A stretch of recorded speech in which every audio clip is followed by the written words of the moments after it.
అందరికీ నమస్కారం. నా పేరు కవిత. ముందుగా అందరికీ 79వ స్వాతంత్ర దినోత్సవ శుభాకాంక్షలు తెలుపుకుంటున్నాను. ఇవాళ భారతీయులుగా మనమందరం చాలా గర్వించదగిన రోజు ఆగస్టు 15 మనకు స్వాతంత్రం సిద్ధించిన రోజు. రేపు స్వాతంత్ర దినోత్సవం అంటే ఆగస్టు 15 అంటే హాలిడే అయిపోయింది పిల్లలకి. హాలిడే అయిపోయింది. ఆ పిల్లల్లో ఆ ఉద్రేకము లేదు. అంత నాలెడ్జ్ ఉండట్లేదు. స్వాతంత్ర దినోత్సవం అంటే ఆటపాటలు స్కూళ్ళలో గేమ్స్ కండక్ట్ చేస్తున్నారు. వాళ్ళకి గిఫ్ట్‌లు ఇస్తున్నారు.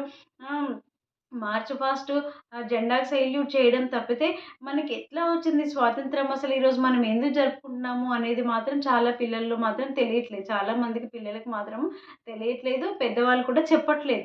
ఎందుకంటే మనం చెప్పాల్సిన బాధ్యత మన పైన ఉన్నది. మనం ఈ స్వాతంత్రాన్ని అనుభవిస్తున్నాము 79 సంవత్సరాలుగా అంటే 200 సంవత్సరాలుగా మన పూర్వీకులు వాళ్ళంతా ఎంత నరకాన్ని అనుభవించుంటారు. ఇంకొకరు బానిసలుగా బ్రతుకుతూ ఎంత నరకాన్ని అనుభవించుంటారు. మన ఇంట్లో మనల్ని చుట్టపు చూపుగా 2 రోజులుగా వచ్చి ఉండిపోయేవాళ్ళు. మన ఇంటిని ఆక్రమించి, మన సంపదనంతా కొల్లగొట్టి, మనల్ని బానిసలుగా చేసి, మనతో పని చేయించుకుంటే మనం ఎంత బాధపడతామో, అలాంటిది ఇంత పెద్ద భారతదేశాన్ని ఆక్రమించుకొని 200 సంవత్సరాలు మనల్ని పీల్చి పిప్పి చేసి, మన సంపదనంతా కొల్లగొట్టి, మనల్ని ఎంతోమంది ఎదురు తిరిగిన వాళ్ళు ఇదేంటి అన్యాయం అని ప్రశ్నించిన వాళ్ళని చంపి, మనల్ని ఎంతో బానిసలుగా చేసి ఆటాడుకున్నారే. మన సంపదనంతా కొల్లగొట్టి వాళ్ళ దేశానికి తీసుకెళ్ళిపోయినారు కదా! హ్మ్.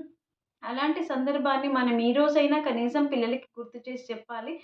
200 సంవత్సరాల క్రితం మన దేశానికి వాళ్ళు కేవలం బ్రిటిష్ వాళ్ళు, యూరోపియన్ కంట్రీస్ వాళ్ళు, పోర్చు వాళ్ళు, డచ్ వాళ్ళు, ఫ్రెంచ్ వాళ్ళు, ఇంగ్లాండ్ వాళ్ళు, వీళ్ళంతా ఒక్కొక్కరుగా పోర్చుగల్ వాళ్ళు అంటాం కదా! వాళ్ళన్నీ చిన్న చిన్న దేశాలు.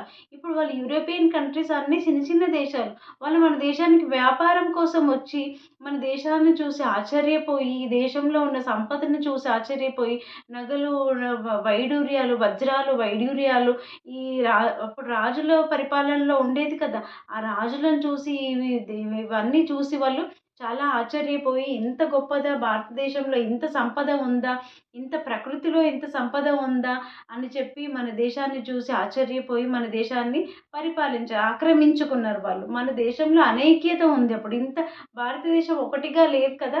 రాజ్యాలుగా విడిపోయి ఉంది. రాజుల చేతుల్లో ఉంది కాబట్టి వాళ్ళకి ఈజీ అయిపోయింది. మనము విడిపోయి ఉన్నాం కాబట్టి వాళ్ళకి ఈజీ అయిపోయింది. వాళ్ళు మనకంటే టెక్నాలజీలో కొంచెం సంపదలో మనం ముందున్నా, టెక్నాలజీలో వాళ్ళు చాలా ముందున్నారు కాబట్టి దేశాన్ని ఆక్రమించడం చాలా ఈజీ అయిపోయింది.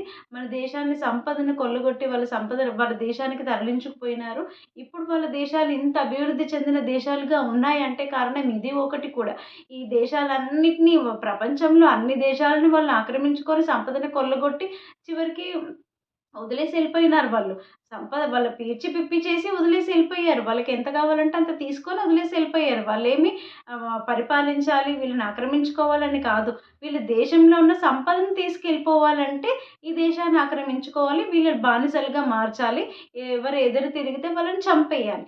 మన వాళ్ళు ఊరుకున్నారా? మన వాళ్ళు చాలా 200 సంవత్సరాల క్రితం వాళ్ళొచ్చినప్పటి నుంచే మన దేశంలో తిరుగుబాటు స్టార్ట్ అయింది. ఫస్ట్ సిపాయిల తిరుగుబాటు అని చెప్పి అప్పుడు స్టార్ట్ అయింది. అప్పటినుంచి తిరుగుబాటు చేస్తా ఉన్నారు. ఏదో ఒక ఉద్యమం ద్వారా ప్రాణాలు పోగొట్టుకుంటూనే ఉన్నారు. అయినా కూడా ఎవరు ఊరుకోలేదు. మనం ఏం చేయగలము, వాళ్ళంతా బలవంతులు కదా! మనం ఏం చేయగలము అని అనుకోలేదు. కానీ భారతదేశం అంతా వివిధ రకాలుగా ఉద్యమాలు చేసి, ఏ నలుమూలల నుంచి కూడా ఉద్యమాలు చేసి వాళ్ళు తట్టుకోలేకపోయినారు. ఉప్పు సత్యాగ్రహం అని చెప్పి, విదేశీ వస్త్ర బహిష్కరణ అని చెప్పి ఎన్నో రకాలుగా కొంతమంది హింసా మార్గంలో, కొంతమంది అహింసా మార్గంలో ఎంతోమంది మహానుభావులు వాళ్ళ దేవుళ్ళు వాళ్ళు. హ్మ్. వాళ్ళకివాళ మనం పాదాభివందనం జేసుకోవాలి. అలాంటి మహాయోధులు వాళ్ళు, మహనీయులు వాళ్ళు. వాళ్ళ ప్రాణాలను అర్పించి మనకి స్వాతంత్రం వచ్చేలాగా చేశారు. వాళ్ళకి పేరు పేరున శతకోటి దండాలు చెప్పుకోవాలి మనము. వాళ్ళు వాళ్ళ ఫ్యామిలీస్‌ని త్యాగం చేశారు. వాళ్ళ వ్యక్తిగత జీవితాన్ని త్యాగం చేసి, వాళ్ళు స్వాతంత్రం అనుభవించలేము, మాకేమొస్తది అని అనుకోలేదు వాళ్ళు. మా భావితరాల భవిష్యత్తు కోసం మేమిప్పుడు పోరాడాల్సిందే అని చెప్పి వాళ్ళు తక్షణ కర్తవ్యంగా భావించి, వాళ్ళు బ్రిటిష్ వారిని అంత బలవంతమైన సర్పము చలిచీమల చేత చిక్కి చావెద సుమతి అనే పద్యం ఉంది కదా! అది నిజంగా నిజం అది.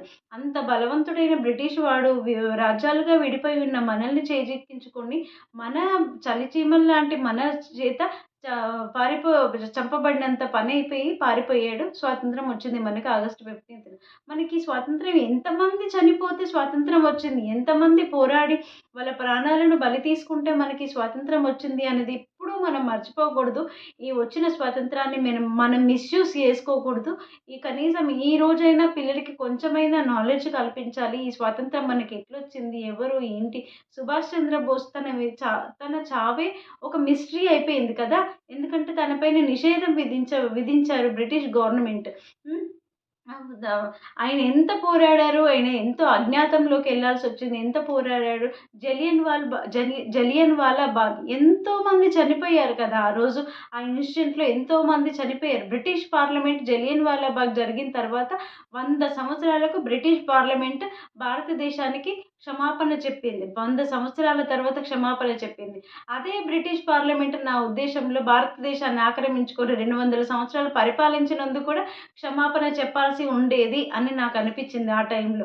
జలియన్ వాలా బాగ్‌లోనే చనిపోలేదు కదా! ఎంతోమంది వాళ్ళ చేతుల్లో ఎంతోమంది చనిపోయారు. 200 సంవత్సరాలుగా మన దేశ పౌరులు ఎంతోమంది ఎదురు తిరిగిన వాళ్ళని ఎంతోమంది నిర్దాక్షిణ్యంగా చంపించారు. అల్లూరి సీతారామరాజు మనకు తెలిసే ఆయన ఒక మన్యం వీరుడు. మన్యంలో అడవులలో ఉండి కూడా తన ఒక సైన్యాన్ని తయారు చేసుకొని ఎంతో విధంగా ఎవరి తోచినట్టు వాళ్ళు బ్రిటిష్ వాళ్ళ పైన పోరాటాలు చేస్తూనే ఉంటే 200 సంవత్సరాలు వాళ్ళ పైన పోరాటాలు చేస్తూనే ఉంటే మన దేశాన్ని మొత్తం కొల్లగొట్టిన తర్వాత మనల్ని పీల్చి పిప్పి చేసిన తర్వాత చివరికి భరించలేక దేశాన్ని విడిచి పారిపోయారు వాళ్ళు. మన స్వాతంత్రం వచ్చింది. మరి ఈ వచ్చిన స్వాతంత్రాన్ని మనం ఎట్లా చేసుకోవాలి? ఇప్పుడు మనకు స్వాతంత్రం వచ్చిన తర్వాత మనం ఏం చేయాల్సిన అవసరం ఏం లేదా? భారతీయ పౌరులుగా మన పిల్లలు గాని, మనం గాని మన భారతదేశాన్ని ఎట్లా ప్రేమించాలి? దేశభక్తి అంటే చిత్రపటాన్ని మాత్రమే ప్రేమిస్తున్నారు ఈ మధ్య చాలామంది. దేశభక్తి అంటే చిత్రపటం, భారతీయ చిత్రపటాన్ని ప్రేమించడమే దేశభక్తి.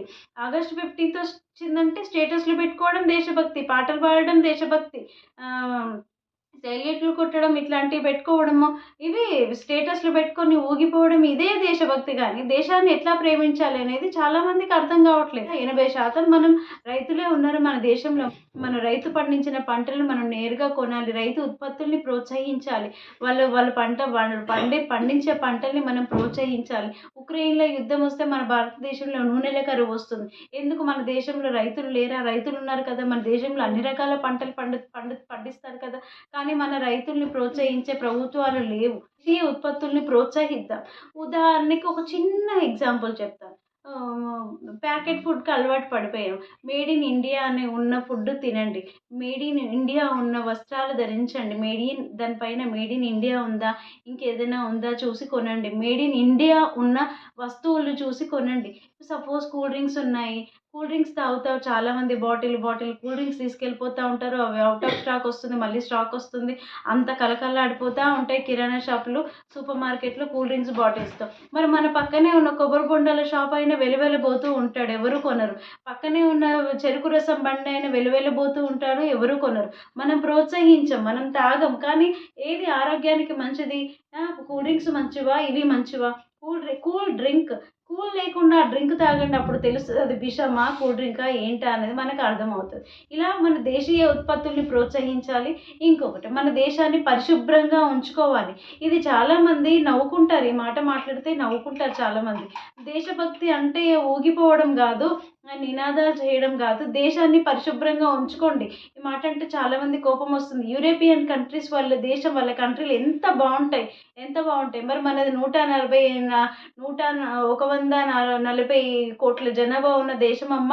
మరేం చేయమంటావు? ఇట్లనే ఉంటది అని అంటారు చాలామంది. కానీ 140 కోట్ల దేశం కాబట్టే మన దేశాన్ని మనం పరిశుభ్రంగా ఉంచుకోవాల్సిన అవసరం ఎంతైనా ఉంది. ఇంత జనాభా ఉంది కాబట్టే మనం ఇంకా పరిశుభ్రంగా ఉండాలి. వాళ్ళది తక్కువ జనాభా. ఎంత నీట్‌గా ఉంటాయి. గార్డెన్ ఎంత బాగా మెయింటైన్ చేసుకుంటారో. రోడ్లు ఎంత బావుంటాయి. నీట్‌గా ఉంటది. ఒక పేపర్ ముక్క కనిపించదు. ఎంత మెయింటైన్ చేసుకుంటారు. మనం కూడా అట్లా మెయింటైన్ చేసుకోవాల్సిన అవసరం ఎంతైనా ఉంది. అదొక దేశభక్తి కింద మన పిల్లలకి నేర్పించుకోవాలి. మనం చేయాలి. మన దేశంలో ఇది మాత్రం కరువైపోయింది. పరిశుభ్రత కరువైపోయింది మన దేశంలో. పరిశుభ్రత మెయింటైన్ చేయాల్సిన అవసరం ప్రభుత్వాలకే కాదు, అంతకంటే ఎక్కువ బాధ్యత ప్రజల పైననే ఉందని నేను అనుకుంటున్నాను. ఇంకొకటి మన రాజ్యాంగం ఇచ్చిన హక్కుల్లో ఎంతో వజ్రాయుధమైన హక్కు ఓటు హక్కు. ఆ ఓటు హక్కును నమ్ముకోకుండా నిజాయితీగా మనం ఓటు వేసిన రోజు ఈ వ్యవస్థలోకి మంచి వ్యక్తులు వచ్చి మంచి పరిపాలన చేస్తారని చెప్పి నేను అనుకుంటున్నాను. చివరిగా నాకు ఎంతో ఇష్టమైన పాట, దేశం మనదే తేజం మనదే, దేశం మనదే తేజం మనదే, ఎగురుతున్న జెండా మనదే, నీతి మనదే జాతి మనదే, ప్రజల అండదండ మనదే, అందాల బంధం ఉంది ఈ నేలలో, ఆత్మీయ రాగం ఉంది ఈ గాలిలో, ఏ కులమైనా ఏ మతమైనా, ఏ కులమైనా ఏ మతమైనా, భరతమాతకొకటే లేరా. ఈ వీడియో చూసిన వాళ్ళందరికీ ధన్యవాదాలు. Thank you.